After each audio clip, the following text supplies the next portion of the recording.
Pendant près de 6 décennies, la relation entre la France et le Togo a ressemblé à un mariage arrangé, forgé sur des intérêts géopolitiques, nourri de silences complices et cimenté par la râle politique. Mais à l'heure où la jeunesse togolaise se mobilise contre un régime jugé autoritaire, une question s'impose. La France va-t-elle enfin tourner la page de son soutien à la dictature au Togo ? Une alliance historique au goût amer depuis 1967, une même famille politique règne sur le Togo. De père en fils, le pouvoir s'est transmis sans réelle alternance démocratique. Et à chaque étape, Paris a choisi de fermer les yeux, au pire, d'applaudir discrètement. La coopération militaire, les projets économiques conjoints et les intérêts stratégiques, notamment autour du port maritime, ont toujours primé sur les droits humains. La France, puissance ancienne coloniale, s'est positionnée comme un partenaire indispensable, parfois même comme un tuteur discret. Cette proximité n'a jamais été fondamentalement remise en cause par aucun gouvernement français, quelles que soient les alternances politiques à Paris.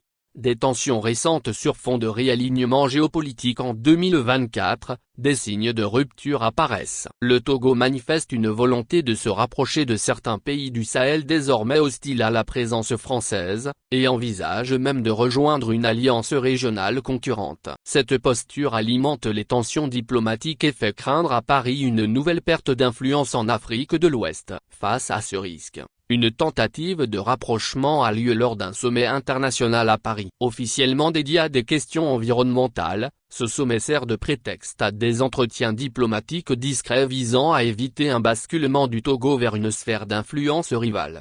Répression intérieure et silence international. En juin 2025, une série de manifestations populaires secouent les principales villes togolaises. Ces mobilisations, essentiellement menées par une jeunesse sans affiliation politique, réclament la fin du régime en place. La réponse des autorités est brutale, plusieurs morts, des disparitions, des arrestations massives. Les ONG de défense des droits humains évoquent des cas de torture et des violations systématiques des libertés fondamentales. Malgré l'ampleur des événements, la réaction de la France est quasi inexistante. Aucun soutien explicite aux manifestants, aucun rappel de coopération. Paris se contente d'un communiqué diplomatique standard appelant au dialogue inclusif et à la liberté de la presse, sans condamner la répression ni remettre en cause le partenariat stratégique entre les deux pays.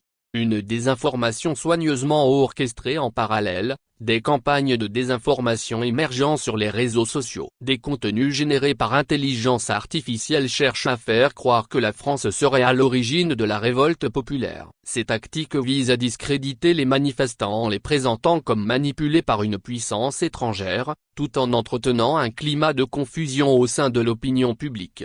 Ce double jeu reflète la stratégie de certaines autorités en place, se présenter à la fois comme victime de l'ingérence occidentale et comme rempart contre l'instabilité régionale. Cette posture leur permet de justifier la répression interne tout en maintenant un soutien extérieur tacite. Une relation utilitaire plus qu'idéologique la France n'aura pas avec le régime en place. Elle maintient ses partenariats économiques, notamment dans les secteurs de l'identification numérique, des infrastructures et de la sécurité. Plusieurs entreprises françaises opèrent encore dans le pays, consolidant une présence historique aux retombées financières non négligeables. Cette inertie s'explique par la volonté de préserver les derniers bastions de l'influence française en Afrique francophone. Après les pertes successives d'alliances au Mali, au Burkina Faso et au Niger, Paris redoute de voir un autre partenaire basculer dans le camp adverse. La jeunesse togolaise en rupture avec l'ancien monde mais la nouvelle génération, connectée, instruite et audacieuse, ne veut plus de cette connivence entre les anciennes puissances et les régimes autoritaires. Elle ne demande ni assistance militaire, ni médiation étrangère. Elle réclame simplement le respect des droits fondamentaux, la fin de la répression et la possibilité de construire un avenir libre. Cette mobilisation s'ancre dans une conscience politique nouvelle, celle d'un peuple qui comprend désormais que le changement ne viendra ni de Paris, ni d'aucune autre capitale étrangère, mais de son propre sursaut collectif. Une occasion manquée pour Paris. En ne prenant pas clairement position, la France risque de perdre à la fois la confiance des peuples africains et sa crédibilité internationale en matière de droits humains. Son silence face à une transition constitutionnelle controversée, à la suppression de l'élection présidentielle, et aux violences policières, alimente l'image d'une ancienne puissance coloniale accrochée à ses privilèges d'un autre temps. Plus encore, en recevant avec tous les honneurs certains responsables politiques togolais au moment même où la population souffre et manifeste, Paris envoie un signal déroutant: l'ordre, même injuste, reste préférable à l'inconnu.